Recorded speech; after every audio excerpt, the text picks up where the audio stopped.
Me when I was young, I was kind of like an angry kid. I'm not gonna lie, man. I was a bit of like an angry kid, like to fight a lot. You know what I mean? Like, yeah, yeah. I was literally on the fighting quite a bit, and then as man kind of got older, I kind of calmed myself down as well. Especially like, bro, going around Junction as well, bro. There's some real fucking gangsters around there. You know what I mean? Like, especially the whole, like, there's certain ends where it's like there's gangs in just ends. You know what I mean? Like, I come from a like area where like the gang was the borough. You know what I mean? From Roehampton to Junction. Like literally, that's the whole gang. So yeah, it was a bit mad. And especially like my estate wasn't really affiliated with that gang as well. There was like another gang called NRS. So it was a bit peak growing up. But it was alright, but like yeah, some of the shit that I've I've seen people get shot, I've seen people get stabbed, I've seen people like literally rob their own people. Like, I even had like one thing when my boy was shotting, he's gone off with like 3 of my other brethren. Everyone's just gone off. 2 minutes later, like literally my boy's running back, he's like, oh bro, they robbed man. Thinking, what the fuck? Well, man knows he got set up though. You know what I mean? Like, because everyone was trying to shot, especially like on one estate, everyone was trying to shot, man. So it's been a bit mad. But like family life has been like my family's always been very music orientated. So my dad was a DJ. Well, he still is a DJ. My uncle's a DJ. And then my family out in Jamaica, they're very in touch with like the music as well. So I've always been brought around that scene, especially like the Jamaican scene as well. So I feel like that kind of pushed me towards music. And also my dad worked in like, so he used to build stages for like concerts. So I was always like backstage in a concert, like whether it was like Wembley. You know when it used to be like the 2 towers? Yeah, bro, my mum was there, fam. Like, literally, like, regardless, like, any big artist, like, I think, like, the biggest one I remember going to, I think it was, like, U2. Man's there chilling backstage, like, some little youth with some big afro on it, you know what I mean? Just running around, man. But, yeah, man, I feel, like, as well, with the music thing, and that's why I say Mr. International, because man just, I've kind of seen like literally there's a market other than England. You get me? Like England's a very small market. Obviously, like man's still gonna conquer it. You get me? But I feel like growing up as well, it's always showed me that the world's bigger than it ends. And then the world is it's small when it comes to social media, but it's big at the same time. You get me? Like luckily I've like had fans in Brazil now, America, just from collaborations. So yeah, bro, I'm just gonna keep on pushing. Hopefully, you'll see man tour in Brazil with all the Latinas. You get me, man? Hey, if you've seen the chicks in Toronto as well, but I think that's the main thing as well. Like literally, I like traveling as well. So mixing the music with the traveling, it just works. Like I would say probably like my last like 3-4 holidays has always been like music orientated as well, you get me? Whether it's like, oh yeah, man's linking up with like other artists or something like that. It's always networking, man. And man ain't going like on holiday just to spend money. Man's out there investing, you get me?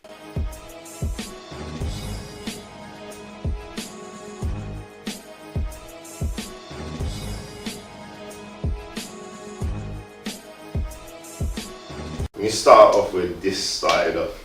So I grew up in an estate called Dodden. So that's in Battersea. That's where all my family's from. Literally like grandma, like auntie, uncles, everyone that literally from them sides. But my mum's from Tooting. So like growing up, it's a bit mad because probably when I was around like maybe 15, like them two areas had a mad gang war, like literally like serious thing as well, like literally people have like lost their lives and thing. So like being from both of them sides, like man kind of had to keep my head down a little bit, you know what I mean? Like so it was a bit peak still, like, but I didn't really know like man from two insides too tough, because like I say, all my family's from like Battersea, like, where my grandma, like there's people like I've grown up around them sides, and like our grandmas know each other, you know what I mean? Our parents know each other. Like some of these people, I've literally got pictures of them when I was like 1 year old. You know what I mean? Like parties together, you get me? So yeah, that's pretty much where man started off. Like one's with Borough. If you know about them sides as well, like literally that's where So Solid came from. So we was like exposed to like the music scene from early, proper early. Like yeah, literally from I can't even remember, like primary school we were seeing these man, like Mega Man and all them kind of things, rolling around in his TT and all them kind of things, you get me? So yeah, it's been like most man were just on the grind thing as well, like literally like some of these people from my ends, they were spitters, like proper spitters. I don't know, man never really got into that kind of into the music, because I just thought, right, these men are just on it. So I never really took much like it serious. And then yeah, mum was just on some mad shit as well, like growing up. And then like all my age group from my estate, there was like a time where everyone was hitting like boxes, innit? Then man decided to all do a move, innit? They all seen like the oldest do it. They decided, right, yeah, man's seen how they done it. There used to be like a post office just across the road from my fucking estate. So then man, I planned it out and all this kind of shit. And for me, like I was just like, I don't know, I'm not really feeling this. You get me? Something just felt wrong about it. Especially because, for me, I gotta, like, if someone knows what they're doing, yeah, cool, man can roll in. If it's literally just like, raw, man just seen it, yeah, man can do it. I ain't fucking involved anyway. But I had some sexy thing from North. She hit me up in it. She was gonna link me that day, innit? So I thought, do you know what? Fuck it. I'm gonna link that thing. Ended up linking her. Man's come back to the ends now. All my boys are off ends. So like I'm knocking for people. I'm like, bro, like, I remember going knocking for my boy Enzo. His mum's like, no, I ain't seen him. I'm like, okay, cool. Go and knock for my next boy. Ain't seen him, so I'm thinking, what the fuck? So I go see like a couple youngers now. Say, oh yeah, that man got shift. Like literally, yeah, they tried to hit the box and them man all got shift. But most of them man done like about 3-4 years. You get me? So like, it kinda left me alone on like I weren't really chilling with the older lot, and I weren't really chilling with the younger lot, unless the man's kicking ball with them or something like that. So I ended up like chilling with like people in my school and that. And then that kind of got me onto like graffiti. And from there, it's a bit mad because instead of like literally staying in the ends, man's going to like different places. Man's going East London, man's going North London, man's going to like certain places in South East. But man's chilling in West quite a bit now. See, when I was chilling in West, yeah, changed my mind about like a lot of shit. Cause these men were making money, like real fucking money. I think I was probably about like 15, 16 at the time. And there's like kids my age driving Beamers and shit. So I'm like, how the fuck these man getting this and da-da-da-da. And they're all on, I remember around them times like ACs were mad. Like, they're all doing these ACs and shit, like, again, I'm like, being from ends, like, man's not stupid, innit? If you tell man, bro, like, yeah, let me use your card, innit? Man, fuck off, bro. But like, yeah, man's telling people in school, like, right, yeah, man can get you peas and that, and you get me? I find out it's just a whole fucking scam shit, innit? Like, everyone's getting robbed. Like, even me trying to be like middleman, I'm not seeing no peace from it, so I'm like, fuck this shit, man. Fuck this shit. So man's trying a little bit. And then when man gets like a little bit older, I'm rolling with one of my boys called Slack. And then yeah, we grew up in like the whole graffiti scene, innit? And he's showing me more about like these party drugs, because he's all into like the drum and bass kind of scene and all this kind of shit. See, when I got into that kind of, yeah, that shit changed my life, bro. Literally, like, man's making money and all that kind of shit. But the lifestyle's mad. The lifestyle's mad because you're seeing people on some next type of drugs, you get me? Some next type of drugs. But like, especially with like the graffiti scene,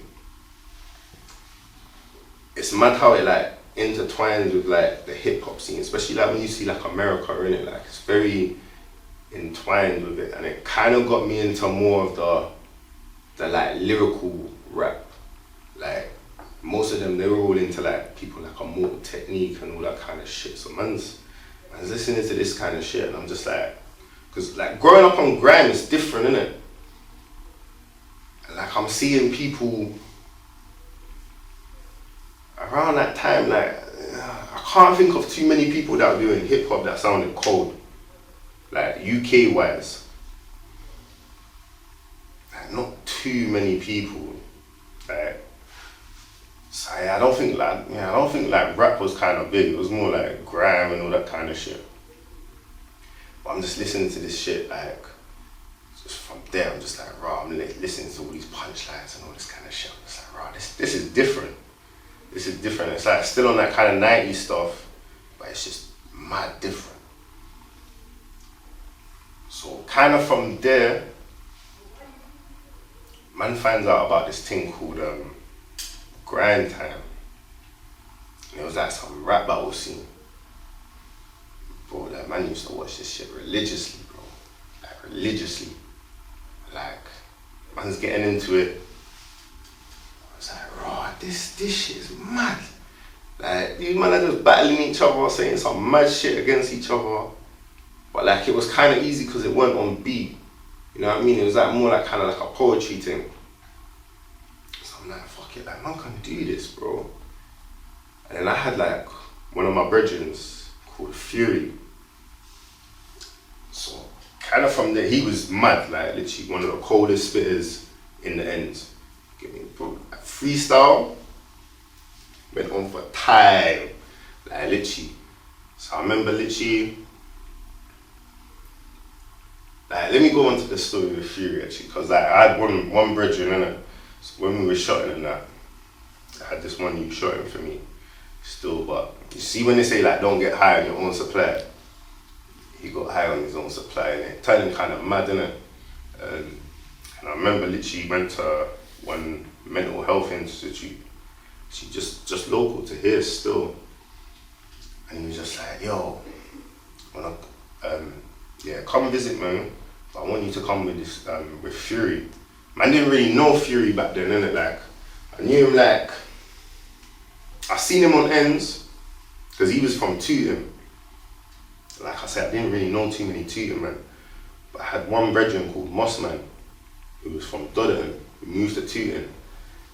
And he got into this Tooting gang, like, mad. Like, he was repping Tooting like crazy. You wouldn't even think he was from Dodderton, fam. You wouldn't even think he was from Battersea. So man links up with him now. And I remember going to knock at his yard because he's got one of them. You know them just youths on the ends that's just got a big yard. Like, everyone just knows where he is. So like, literally, man, I remember going knocking for him. I'm saying, yo, like, literally, your brother, like, to explain the situation, I said, bro, like, he wants us to go visit him. And he's like, yeah, cool. And man just chatting to him, I'm like, yo, bro, like, I want to hit this rapping thing. And he's just like, oh, yeah? Like, he ain't really listening to me. He's like, oh, yeah. And I said, nah, bro, like, serious. He's like, alright, say nothing. He's like, yo, come back and, like, literally, man will start rapping, innit? I was like, alright, cool. And I showed him this Gram Time thing. And he's like, yo, he's got gassed off it as well. He's like, yo, this is mad. He's like, yo, there should be a UK version, all this kind of shit. So I said, yeah, it must be. I remember like looking it up and man see Don't Flop. And he's just like, bro, we need to go on this. And I was like, alright, calm. So literally, man must have found one of them. And we used to go there quite a lot. So we were just kind of getting in their circle, like meeting up with all the people and all that kind of shit. To the point where like we started getting our own battles and that. Me and him killed everybody. You know what I mean? We were doing doubles, me and him killed everybody on there, bro. Like literally we was doing, it was getting to the point like literally we did Don't Flop. We were doing like other little leagues that were literally like, some were down in the South Coast, some were up in like Birmingham and all them kind of things. Just straight everybody. On camera, off camera, you get me? Man was even doing, have you ever heard of that event called Battle Scars? That used to be at Brixton Jam. Yeah, bro, they used to give peas, bro. They used to give money. Hey, yeah, we was involved in that as well. So yeah, we kind of literally just started off from there. And I remember him saying to me like one time, he was just like, yo, bro, we should make a music group. I wasn't really on the music thing too tough. I was just on this battle rap thing because I was just hooked on like literally seeing it online and seeing like people like Arsenal Disaster and all them, man. I'm just like, yo, like I thought that was gonna be me, innit? But then you kind of find out there's no money in it. Oh, especially over here, there's no money in it. So I was just like, yeah, man needs to start making peas, bro. So yeah, he starts talking like this music thing.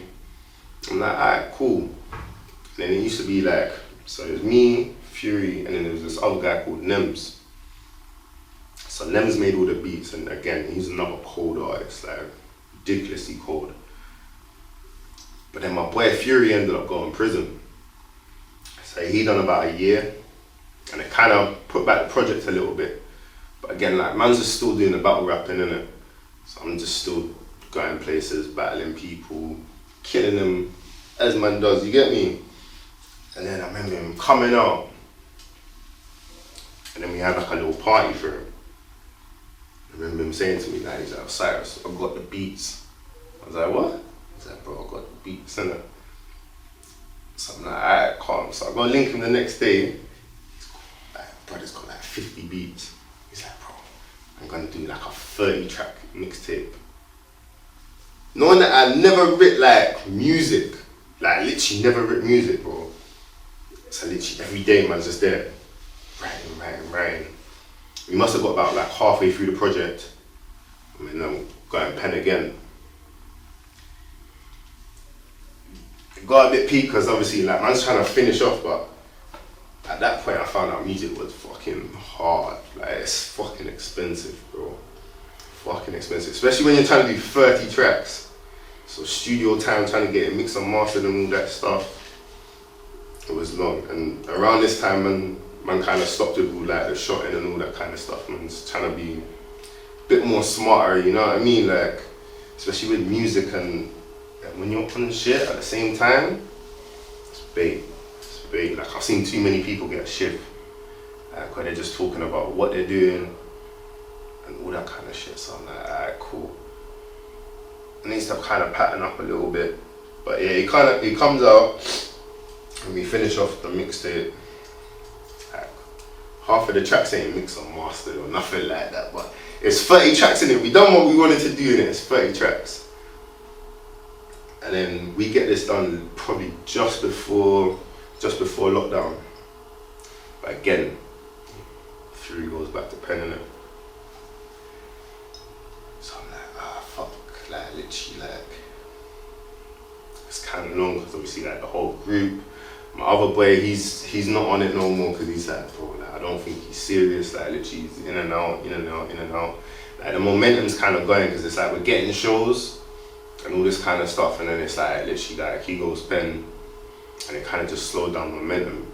So my other boy is just like, yeah, fuck it, I'm done. He was a bit older than us as well. He started making like beats for like Americans and all that kind of stuff.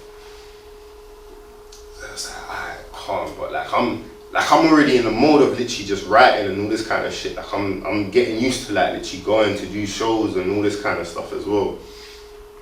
So I remember like lockdown hit now. I must have done like some freestyle, just on my balcony, innit, man, just like a camera like this, man, just film myself, and it went off. You know what I mean? It went off, bro. Like I think it hit like 70k views. So I'm like, alright. Like obviously man's hit it at the right time, everyone's in yard and all them kind of things. So I'm like, alright, calm, like literally. Let me see what I've got. Let me do a few more and see what's happening. So I called them Corona seasons. And just from there, like I had bare attention from like Canada and America. So I'm like, alright, cool. And I had a producer called James Forte. So he was from New Zealand. Originally he was from here, but he moved out to New Zealand. And he hit me up with, he was just like, he came with like some sweet boy track on something like that. And at a point I wasn't really on that.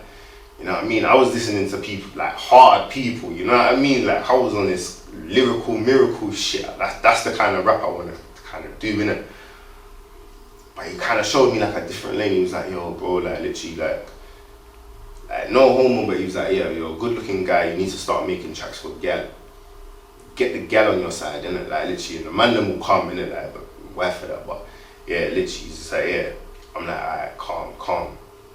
So we do this track, and then he shows this American the track, innit?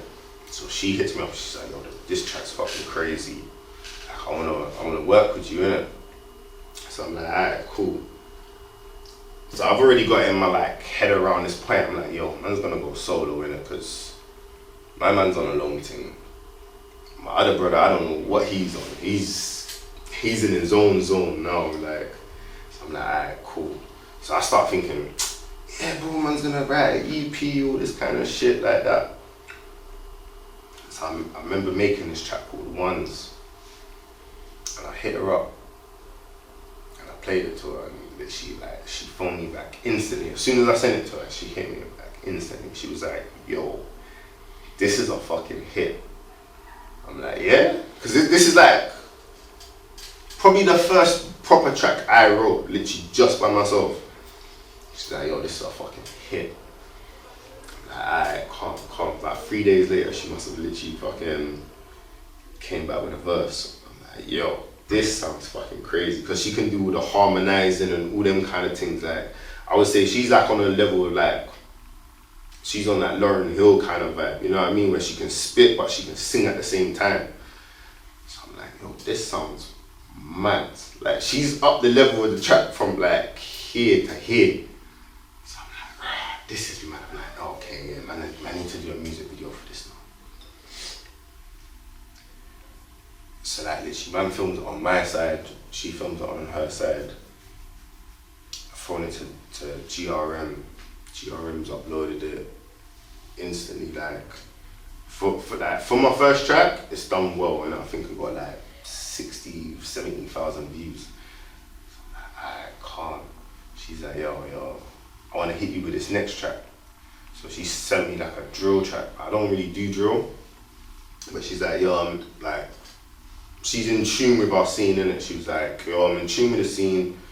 I want to do like a track, but obviously I don't want to beg it like an American, like literally doing like a UK thing. So it'd be better if I got a UK artist on it. So I was like, yeah, fuck it, I'll fuck with it.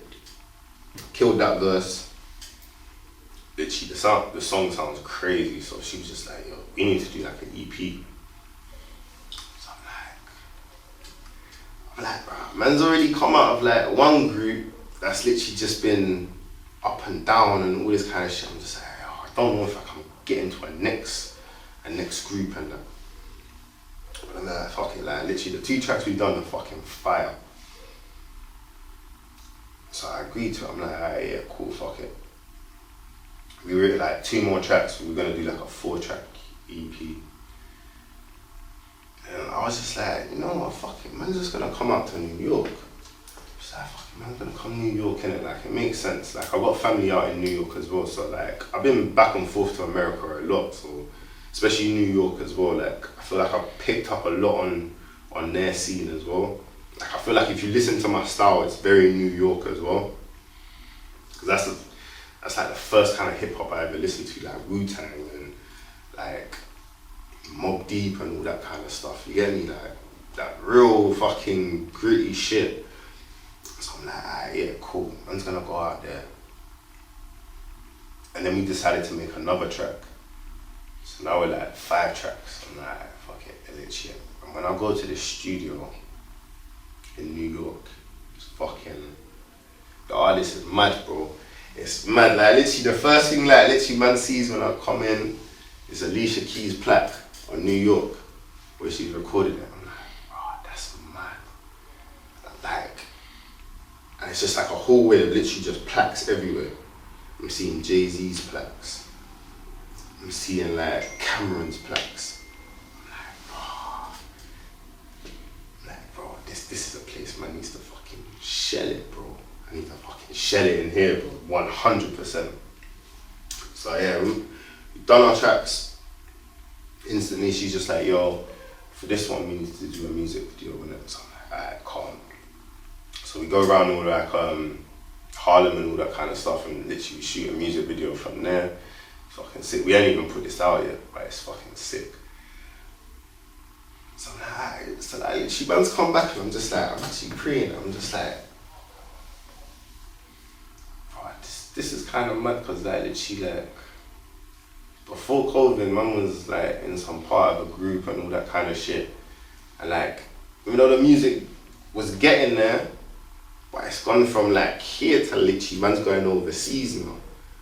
And her network's crazy as well because she's got like a lot of fans in Brazil, Canada and all that kind of shit. And I'm thinking, yeah, through my freestyles, man's got like a lot of fans in Canada and New York, so that kind of makes sense. And then I bring her over here, I get her in like the network and all that kind of shit as well. We do one more song in it, a bit more commercial because, like I say, she's got the vocals and all that kind of stuff. So I'm like, alright, calm. Take her to one studio. I've got like some penthouse studio, crazy, fucking crazy. They hit me up on like when I mean like the celebrities that go in there. Like, you know when we were saying like literally like certain people, they can be a bit funny, like especially when they got like a certain like, I wouldn't say like A-listers, but they're hanging around with them kind of people. They don't really like show up and coming artists like love in it, but like instantly these guys are showing my love in it. Instantly. So I've gone to their studio, I've done one track with them, it's been fucking crazy. So when she came over, I was like, yo, these guys are on the next level. 2 Russian guys, crazy mix and mastering. So I'm like, alright, calm.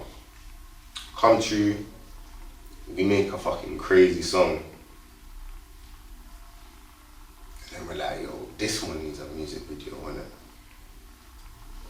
So like, me and her just like back and forth, we're just talking about like obviously like the whole marketing thing and all this kind of shit. I feel like the project's taking a bit long because obviously like man's trying to network with her as well because she's in New York and man's over here. So we're trying to like go back and forth. But man's flown out there like literally like 3 weeks ago.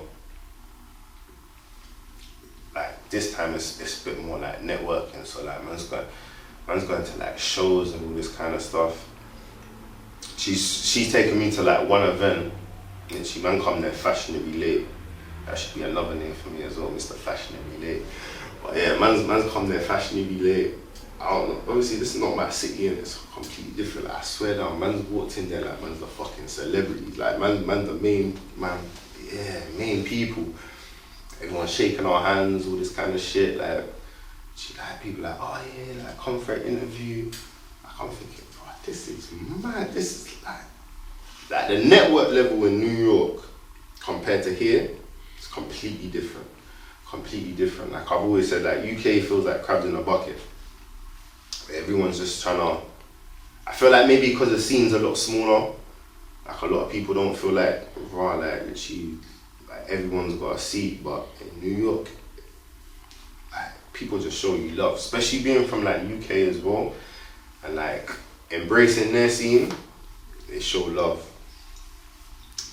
But yeah, like literally, that was crazy, and then we decided to do a music video out in Jamaica. Mad. Like I can't wait for everyone to see this video in Jamaica. Like it's gonna be absolutely insane. absolutely insane. But yeah, man's just literally come back and got the holiday blues and all that kind of shit. It's been mad. But I'd say like, especially for the music thing as well, like coming from a place where literally was like me and my brethren that kind of started it. And then from unseen circumstances, how it kind of had to break up in a certain way, innit? Like I say, that they're still my people, you get me, 100%. Like my boy literally done 3 years out in Jamaica as well. He was in Penn in Jamaica. He's just literally just got back, like been back home like 3-4 months. But like they're still my people, you get me, 100%. Right, man still say raw, man at maestros and all that kind of stuff, but man's had to focus on myself because I've realised as well, like, man can't be that background guy as well, you know what I mean? I needs to push forward and all them kind of things. But it's gone from literally like, man making music in my bedroom to literally just going overseas to like crazy studios and everything like that, you get me?